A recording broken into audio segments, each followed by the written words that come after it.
절망으로 가득한 두 세계가 있습니다. 라스트 오브 어스의 세계와 파이어 펀치의 세계. 어느 쪽도 인류는 거의 절멸 직전인 상황의 혹한의 아포칼립스로 이 세계의 인간의 가장 큰 목적은 생존입니다. 윤리도 인간성도 살아남은 이후에나 누릴 수 있는 사치일 뿐, 그렇기에 사람들은 생존을 위해 무리를 이루고 선의를 가장하고 배신을 반복하며 필사적으로 오늘을 살아가고 있습니다. 하지만 그런 세상이기에 더욱 인간성에 대한 가치는 커지는 법이지요. 이런 차갑고 망해버린 세계 속에서도 온기를 잃지 않고 살아가는 사람들이 있습니다. 이번 이야기의 주인공은 엘리와 아그니. 먼저 라스트 오브 어스 2 엘리 쪽의 사정을 들여다보겠습니다. 엘리는 생존자 집단이 꾸린 마을에서 조엘이란 이름의 중년과 함께 살아가고 있습니다. 둘은 인연이 다 함께 미국 국토를 횡단해 살아남으며 피보다 짙은 유대를 가지게 되었죠. 부침성이 나빠 표현을 하고 있지 않을 뿐 엘리에게 이미 조엘은 아버지와 마찬가지인 존재입니다. 그러던 어느 날이었습니다. 마을 외부에서 찾아온 병력이 개인적인 원한으로 조엘을 무참히 살해하고 그 참혹한 모습을 두 눈으로 목격한 엘리는 하나뿐인 가족이었던 조엘이 복수를 하겠다고 다짐합니다. 다음은 파이어 펀치 아그니의 사정입니다. 아그니 또한 생존자 집단이 꾸린 마을에서 하나뿐인 가족과 살고 있습니다. 모든 걸 희생해줘도 아깝지 않을 소중한 여동생 루나. 비록 두는 어린 나이에 부모님을 여의었지만 그만큼 서로의 존재에 대한 애틋함을 키워 혹한의 추위를 이겨낼 수 있었습니다. 또한 재생하는 몸을 고기로 사용할 수 있는 아그니의 능력 덕분에 식량난을 해결해주는 마을의 필요인원으로 대접받으며 살아가고 있었죠. 그러던 어느 날이었습니다. 마을 외부에서 찾아온 병력이 아그니의 팔을 먹는 사람들을 식인종으로 오해하고 지휘관 도마는 신념에 따라 마을 사람들과 여동생을 무참히 불태웁니다. 억파의 고통 속에서 아그니는 능력의 힘으로 재생하며 여동생의 복수를 다짐합니다. 엘리와 아그니는 대륙을 횡단하며 가족을 죽인 숙적 에비와 도마를 뒤쫓습니다. 가는 길을 헤매느라 시간이 걸리기도 하고 매복을 당해서 위험에 처하기도 하고 숙적이 속한 세력이 생각 이상으로 거대한 집단이었다는 것을 알고 절망하기도 하지만 둘은 다시 복수의 투지를 불태웁니다. 엘리와 아그니는 되새깁니다. 내 남은 목숨은 오로지 가족의 원수를 갚기 위해 존재하는 것이라고. 긴 모험 끝에 둘은 염원하던 복수의 대상과 만났습니다. 이렇게 다짐하고 준비해왔건만 그럼에도 각오와 준비가 부족했던 것일까요? 엘리와 아그니는 압도적인 전력차에 막혀 복수에 실패하고 맙니다. 그럼에도 그들은 생존했고 자신을 필요로 하는 사람들이 기다리는 따스한 일상으로 돌아갈 기회를 얻었습니다. 새로운 집단에서 새로운 가족을 만들고 복수 따위는 잊고 행복하게 살아갈 기회 말이죠. 다시 엘리의 이야기를 조명해보죠. 조금 시간이 흘러 디나와 가족이 되어 가정을 꾸린 엘리는 생각합니다. 이런 게 진정한 행복이라고. 수많은 역경과 고난 끝에 엘리는 자신이 있을 자리를 찾았습니다. 가끔 조엘의 죽음이 떠올라 괴로운 날이 있기는 하지만 그 정신적 외상도 시간이 해결해주고 있지요. 그러던 어느 날 함께 조엘이 복수에 참가했던 토미가 찾아왔습니다. 토미는 다짜고짜 말합니다. 에비가 숨어 사는 장소를 찾아냈다. 상대는 방심하고 있을 테니 이번에야말로 복수할 수 있을 거야. 자, 총을 들어 엘리.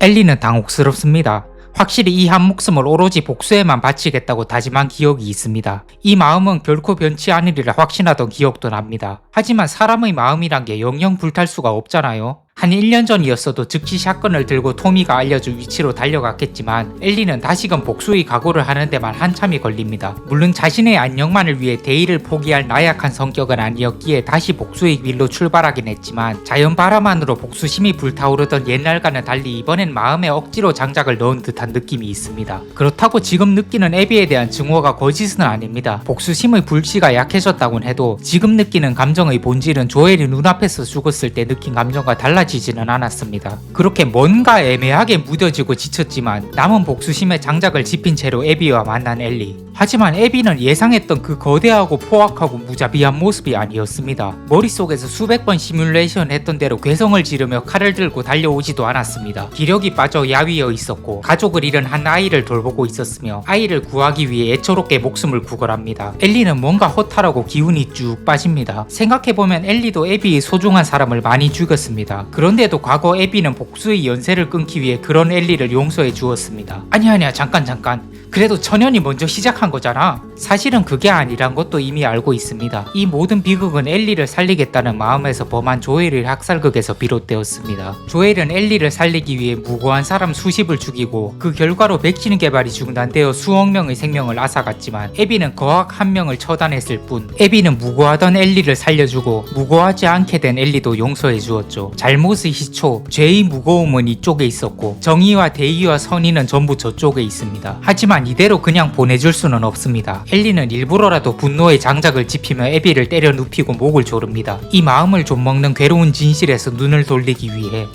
하지만 이내 엘리는 생각합니다. 조엘 아저씨라면 내가 이런 짓을 하길 바라지 않았을 거야. 결국 엘리는 애비를 풀어주고 길었던 복수의 연쇄를 끊어내는데 성공합니다. 모든 증오를 털어내고 집으로 돌아온 엘리. 하지만 이미 사랑하던 디나는 엘리에게 실망하여 떠난 뒤였고 복수의 과정에서 손가락을 잃어 조엘을 추억하던 수단인 기타도 칠 수 없게 되었네요. 복수는 아무것도 낳지 못한다는 완벽한 메시지와 함께 닐 드럭만의 대작 라스트 오브 어스 2의 스토리는 막을 내렸습니다. 그 후 라스트 오브 어스 2는 핵쓰레기 폐기물, 골프 시뮬레이터, 똥덩어리 등의 혹평을 받으며 게임 역사상 가장 많은 비난을 받은 스토리 게임이 되었죠. 이제 아그니의 복수 이야기가 어떻게 끝나는지 보겠습니다. 조금 시간이 흘러 아그니는 새로운 마을에 안착하고 그 마을의 영웅, 아니 신이 되었습니다. 많은 사람들은 입을 모아 추앙합니다. 아그니님은 신이라고. 이 모든 삶의 과정이 허무한 고통일지도 모른다고 생각했던 아그니지만 이렇게 많은 사람들을 먹여 살리며 사랑도 존경도 받는다면 이제껏 겪은 모든 고행은 결과적으로 의미 있었던 일이 되는 게 아닐까요? 어쩌면 아그니는 드디어 행복을 찾아버린 걸지도? 뭐 그런 호사를 누리던 어느 날입니다. 생포한 적군의 병사가 뜻밖에도 도마가 사는 곳의 위치를 알려줬습니다. 근데 사실 아그니는 최근에 뭐 복수 이제 이런 거는 생각도 안 하고 잊고 살고 있었거든요. 아그니는 당혹스럽습니다. 확실히 이 한 목숨을 오로지 복수에만 바치겠다고 다짐한 기억이 있습니다. 이 마음은 결코 변치 않으리라 확신하던 기억도 납니다. 하지만 사람의 마음이란 게 영영 불탈 수가 없잖아요. 한 1년 전이었어도 즉시 불주먹을 장전하고 병사가 알려준 위치로 달려갔겠지만 아그니는 다시금 복수의 각오를 하는 데만 한참이 걸립니다. 뭐 딱히 마음이 막 불타는 느낌도 아니에요. 일단 오랜 수건이니까 그래 뭐 지금 도마에게 분노하고 있냐고 묻는다면 역시 분노하고 있는 것 같기도 하고 정도의 느낌으로 아그니는 도마에게 복수하러 갑니다. 확실한 건 도마에 대한 증오는 좀 옅어졌을지 몰라도 죽은 여동생에 대한 사랑과 그리움은 5년 전과 크게 변하지 않은 수준으로 불타고 있습니다. 이걸로 복수의 동기는 충분하겠지요. 그렇게 아주 큰 의욕은 안 나지만 남은 복수심에 장작을 넣은 채로 도마와 만난 아그니. 하지만 도마는 예상했던 그 독선적이고 무자비한 신념가의 모습이 아니었습니다. 머릿속에서 수백 번 시뮬레이션 했던 대로 얼굴에 철판을 깔고 불을 쏘지도 않았습니다. 지치고 야위어 있었고 가족을 잃은 수많은 아이들을 돌보고 있었으며 아이들을 구하기 위해 애처롭게 목숨을 구걸합니다.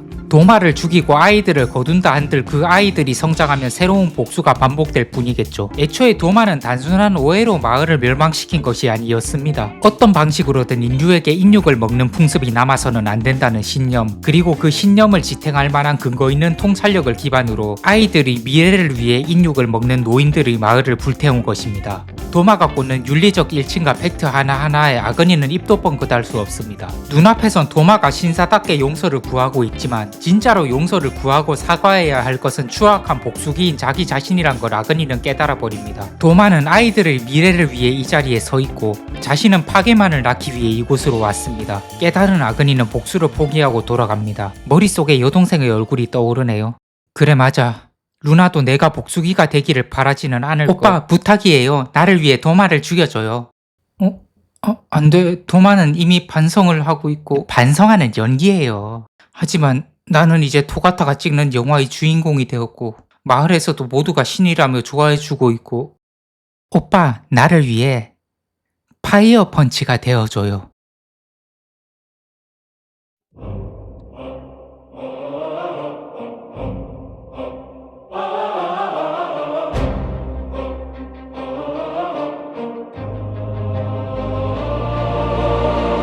아그니는 결국 복수를 해내고 맙니다. 머릿속에서 멋대로 만들어낸 상상 속 여동생의 말을 듣고 도마뿐 아니라 선하디 선한 아이들까지 불태워서 순수하게 해악만을 남기는 최악으로 끔찍한 복수를.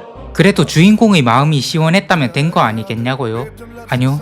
아그니는 자신이 고작 1분 전에 저지른 행동에 죽고 싶을 만큼 괴로워합니다. 교훈도 메시지도 없이 그렇다고 복수의 통쾌함을 남기지도 못한 채 그저 너무나도 기분 나쁜 악행을 끝으로 아그니의 복수극은 막을 내렸습니다.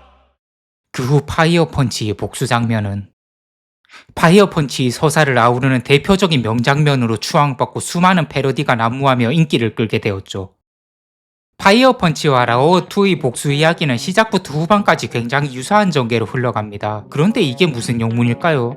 왜 거장 시나리오 작가 닐 드럭만의 교훈도 메시지도 충만한 라오어2의 복수극은 다수에게 혹평을 듣고 네다시 핍스터 작가 후지모토 다츠키의 해롭고 기분 나쁘기 그지없는 파이어 펀치의 복수극은 다수에게 호평을 듣게 된 것일까요? 우선 라오어2에 관해서는 많은 이유를 들 수 있겠죠. 전작 주인공이 아무리 그래도 너무 과하게 참혹하게 죽었다. 개연성이 아쉬운 장면이 많았다. 새 주인공이 좀 외모가 아쉬웠다 등. 사실 지금 와서 이런 걸 제가 하나하나 짚기에는 라오어2 까기 자체가 이미 너무 많이 울거진 컨텐츠라서 새삼스럽기도 하고요. 조엘 사망 파트에서 하차하신 분들께는 애초에 안 맞는 게임이었다 쳐도 조엘 사망신 이후로도 계속 게임을 플레이하신 분들은 대체 이 스토리를 어떻게 수습할지 지켜보고자 했을 거란 말이죠. 결국 라오어2는 증오와 복수에 관한 이야기잖아요. 상당수의 플레이어는 조엘이 죽는 장면에서 에비를 엄청나게 증오하게 되었습니다. 그저 게임 캐릭터인 주인공 엘리가 품은 것과도 비슷한 크나큰 복수심을 품을 정도였죠. 그런 면에서 이 게임은 플레이어를 완벽하게 게임에 몰입하게 만들었다는 점에서 오히려 초반까진 성공한 스토리라고도 할 수 있다고 봐요. 결국 최종적으로 복수를 어떻게 마무리 짓냐가 이 스토리의 성패 요인이었고 그 뒷전개와 마무리에 따라서 조엘 사망신이 오히려 라오어2를 감정을 뒤흔드는 명작으로 만들어주는 요소가 될 가능성마저 있었다고 생각하거든요. 상실과 충격으로 독자의 감정을 뒤흔드는 시나리오를 쓰는 건 엄청나게 어려운 일이고 대개는 이런 작품들은 아주 뛰어난 작품이니까요. 이건 제가 만화가가 되겠다고 오랫동안 지망생이랍시고 설치다가 경험한 바인데 개초딩이 히히 내가 엄청나게 충격적인 전개로 독자들한테 충격을 줘야지 하고 충격적인 거 그려봤자 기량이 뒤받쳐주지 않으면 아무도 내가 그린 작품에 충격을 받아주지 않더라고요. 감상하는 사람을 충격받게 만들 수 있는 능력과 작가의 기량은 비례하죠. 그런 점에서 임팩트만큼은 증명한 라오어2의 스토리가 갈 수 있는 길은 두 가지로 좁혀졌습니다. 이 충격적인 이야기를 제대로 끝맺지 못하고 게임사의 길이 남을 화제의 망작으로 기록되느냐, 이야기를 잘 끝맺어서 게임사의 길이 남을 명작으로 기억되느냐. 충격을 주는 데는 성공했으니 평작으로 남는 경우의 수는 사라졌고 그 충격을 어떻게 풀어낼지가 이 작품이 어느 쪽으로 남을지를 가르는 기로였다 보거든요. 그리고 이 이야기가 복수극인 만큼 결말에도 대체로 두 가지 선택지가 있겠지요. 통쾌하게 적들을 썰고 빵야 해서 카타르시스를 주던가 또는 복수가 얼마나 허탈하고 아무것도 남지 않는 것인지를 말하던가. 어느 선택지도 오답은 아니고 라오어2는 후자를 선택했습니다. 복수와 폭력은 허탈하고 불행만을 남긴다. 고작 그런 누구나 아는 사실을 결말이랍시고 만들었나? 라는 의견도 충분히 나올 수 있습니다만은 또 어찌 보면 이 결말 자체는 왕도이자 클래식이기도 합니다. 몰입도 확실하게 시켜주고 메시지도 확실하게 주고 그럼 대체 뭐가 문제죠? 첫 번째 문제는 라오어2가 게임이라는 데 있죠. 사실 이 부분도 꽤 많은 대형 리뷰어분들이 언급하셔서 제가 알고리즘에 뜰 정도면 귀에 닦지 않도록 들으셨을 이야기의 반복일 겁니다만 게임에서 주인공은 나 자신입니다. 다른 매체에서도 충분히 다양한 캐릭터들에게 몰입을 유도할 수 있지만 내가 직접 행동을 조작하는 게임은 주인공에 대한 몰입이라는 강점에서 타 매체를 압살하죠. 그래서 나 자신인 조엘이 죽는 것에 대한 충격도 더 크고 나 자신을 죽인 존재가 또 다른 나 자신이 되는 것에 대해서는 정체성이 범해지는 기분마저 듭니다. 작품에 대한 반감이 들어버리니까 이 뒤에 뭔 메시지를 던져도 꼬아 보이게 되어버리는 거죠. 근데 제가 라오어2의 문제점으로 특별히 짚고 싶은 포인트는 몰입의 거리감입니다. 게임 주인공이니까 몰입할 수밖에 없다는 건 조금 다른 이야기인데 대체로 라오어2를 시작한 사람들은 처음엔 조엘의 죽음에 충격을 받고 몰입하다가도 중반중 가면 그냥 허허 웃으면서 보다가 엔딩 때쯤 그냥 피식피식 웃으면서 플레이하는 사람들도 많더라고요. 딱히 화내지도 않고 엔딩에 불만이 있는 사람도 뭐 이딴 식으로 끝난다고? 가 아닌 야 뭐 이렇게 끝나냐? 같은 반응이 많았습니다. 전 이게 몰입의 거리감 조절에 실패한 측면도 있다고 봐요. 몰입의 거리감, 언제나처럼 빌드업이 좀 길었습니다만 이번 영상에서는 몰입의 거리감에 대해 이야기해볼까 합니다.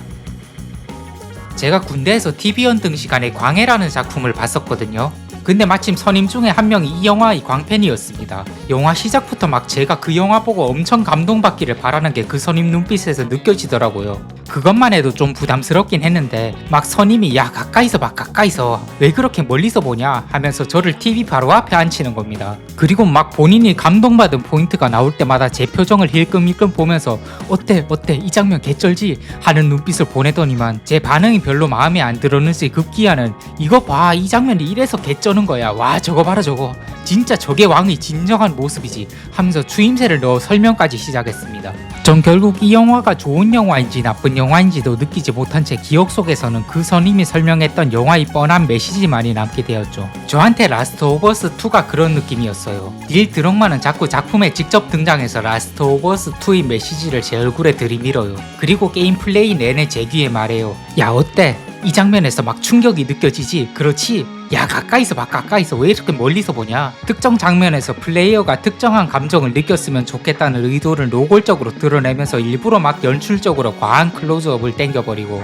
엘리의 분노가 선을 넘는 모습을 겁나 강조해서 보여주면서 자 여기 봐 이게 네 모습이야 해버리니까 뭐랄까 좀 작품에 이입하는 것 자체가 슬슬 피곤해지고 싫어지기 시작해요. 외려 작가의 의도와는 반대로 스스로 한 발짝 떨어져서 보게 되죠. 아 이것도 작품의 메시지를 드러내기 위해 이런 연출을 쓰는 거구만 하고 그냥 분석적이고 차갑게 작품을 보게 되는 거죠. 만약 애인도 아닌 사람이 갑자기 나한테 친한 척 어깨동무하고 얼굴을 막 들이밀고 이름 부른다고 쳐요. 그 사람은 나랑 거리를 좁히고 친해지고 싶은 의도였다고 해도 나는 뭐지? 이 사람 왜 이러지? 일단 거리를 좀 둬야겠다 싶을 거 아니에요. 다른 매체여도 스토리텔링과 연출에서 메시지를 노골적으로 드러내면서 인물의 감정선을 직관적으로 강조해버리면 너무 작가가 나한테 몰입을 강요하고 있지 않나 하고 메타적 생각이 들어버리는데 이게 하필 장르도 게임이었다 보니 시너지 효과가 일어나 버리는 거예요.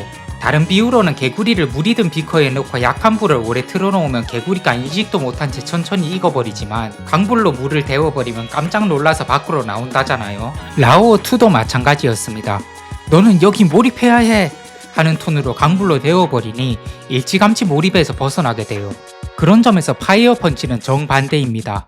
파이어 펀치는 독자의 감정을 천천히 익히는 작품이에요. 파이어 펀치도 초반 임팩트가 세긴 마찬가지였습니다. 충격적인 1화로 불리면서 타츠키가 1화의 악마 소리를 듣는데 가장 큰 역할을 하기도 한 게 파이어 펀치 초반부였으니까요. 근데 여기서 파이어 펀치는 의도적으로 몰입을 깹니다. 아그니의 거대한 분노에 조금만 몰입하려 하면 갑자기 엉뚱한 스토리가 나온다거나 김새는 개그가 나온다거나 심지어는 이 이야기가 작품일 뿐임을 의식시키는 메타적 암시가 지속적으로 나와요. 제가 예전에 올린 영상에서 자세히 다룹니다만은 아예 몰입 깨기 역할의 캐릭터까지 따로 등장시킬 정도고요. 파이어 펀치는 이러한 연출을 통해서 말합니다. 너는 아그니가 아니야. 아그니의 복수를 컨텐츠로 즐기는 독자지. 그러니까 네가 원하는 대로 느끼고 즐겨. 몰입이 깨져서 당혹스럽긴 하지만 저쪽에서 먼저 거리를 벌리니 부담감은 줄어듭니다. 초반 임팩트로 심어준 작품의 매력에다가 부담 없는 거리감이 더해지니까 일단은 긴가민가 하면서 책장을 넘기게 되죠.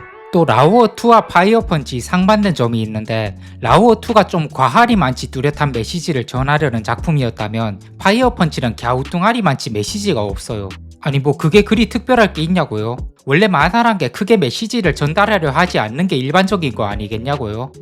그러니까 파이어 펀치는 그런 수준이 아니에요. 이 작품을 보다 보면 작품의 메시지 이전에 정말로 이 작품이 대체 무슨 이야기를 하려는지를 모르겠을 때가 많습니다.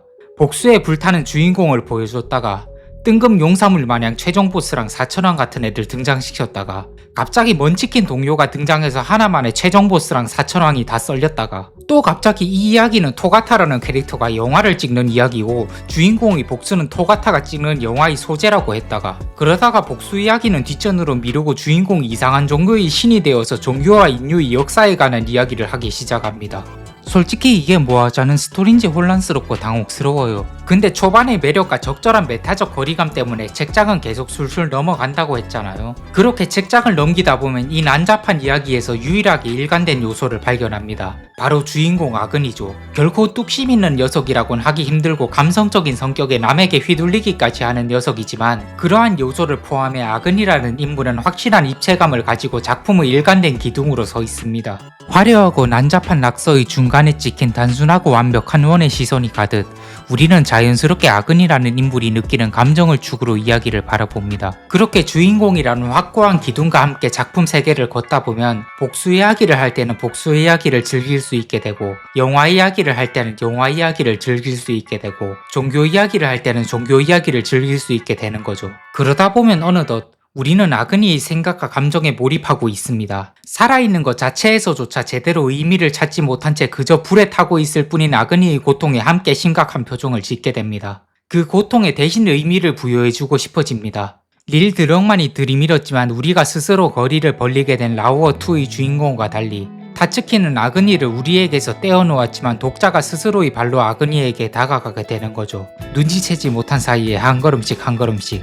그렇게 아그니가 도마에게 복수를 하러 갈 때쯤이면 이미 우리는 아그니의 지처까지 다가가 있습니다. 하지만 우리는 아그니가 아닙니다. 왜냐면 아까도 이야기했듯 이 작품에서 유일하게 작가의 의도가 느껴지는 부분은 너는 아그니의 복수를 컨텐츠로 즐기는 독자다 라는 부분이거든요. 그래서 우리는 완전히 아그니에 자신을 이입하지는 못한 채 그저 아그니라는 캐릭터를 너무나도 좋아하는 독자로서 남게 됩니다. 아그니의 일거수일투족이 궁금한 최애 팬이 되는 겁니다. 이제 우리는 아그니의 선택에 숨을 삼킵니다. 아그니의 말 한마디, 표정 하나에 아그니의 생각을 유추하며 고민에 빠집니다. 결국 도마를 만난 아그니는 도마의 정락성을 인정한 채 자신이 복수기에 불과한 악이라는 것을 이해한 채 도마가 돌보던 아이들을 불태웁니다. 지금까지 아그니를 쭉 지켜봐온 독자는 알고 있습니다. 아그니는 여린 녀석이니 이런 짓을 서슴없이 할 만한 녀석은 아니라고. 그렇다고 아그니를 움직인 것이 여린 천성이나 도마의 합리성을 압도할 만한 복수심이었나? 하면 그것도 아닌 듯 합니다. 도마에게 복수하기 전부터 이미 아그니에게서 복수심이라는 감정이 어느 정도 식은 듯한 묘사가 좀 나오고요.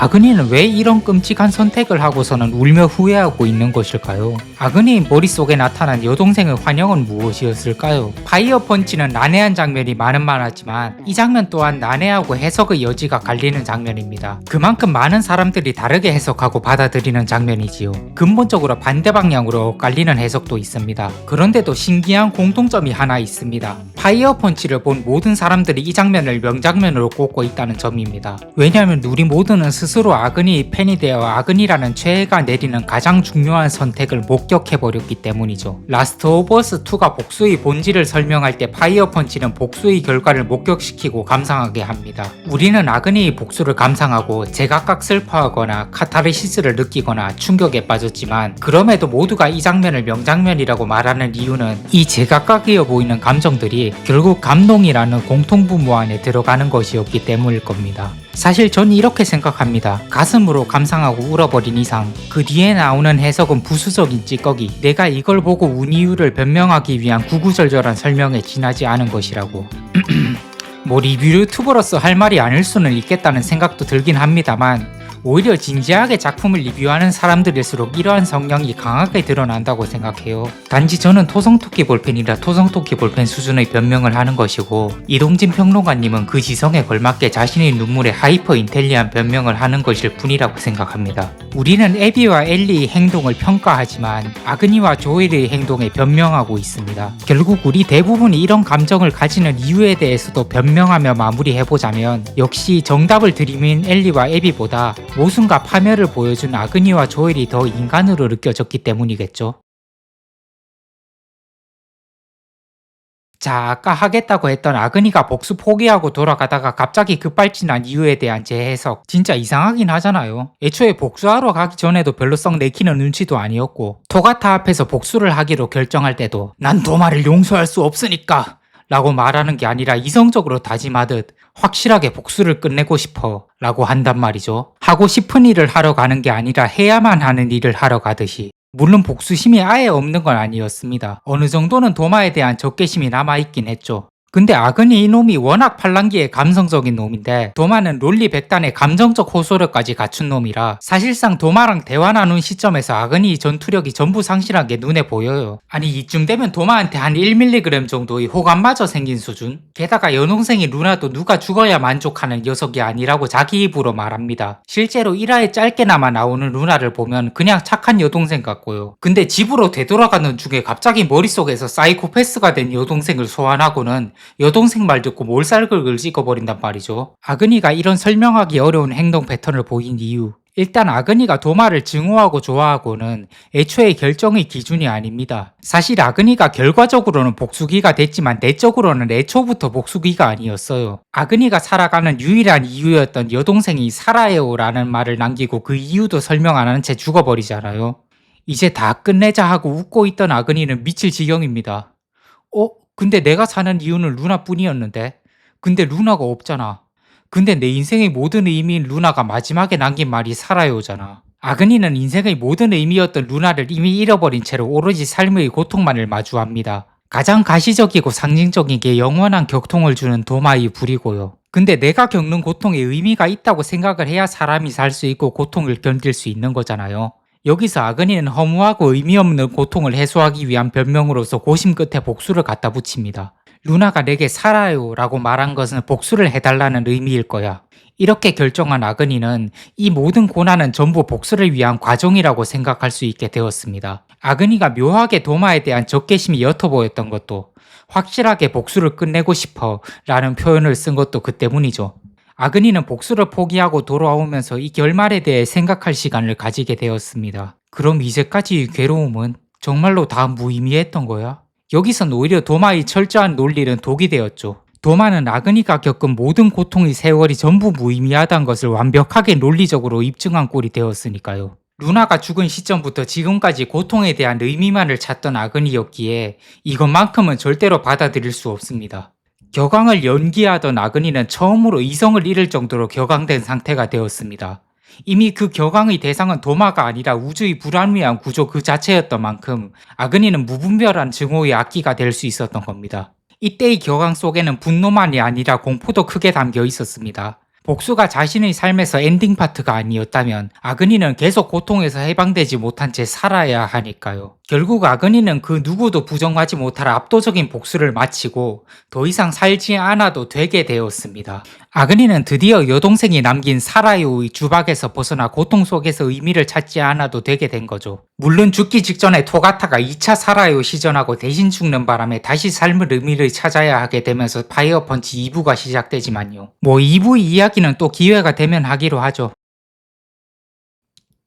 마지막으로 여기까지 봐주신 분들은 정말 제 의견이나 성향을 좋아해 주시는 분들이라 생각해서 소신 발언 하나 하자면요. 체인소맨 영상으로 그렇게 두드려 맞고 이런 소리 하기 좀 무섭기도 하지만 사실은 저 라오브2 재밌게 했습니다.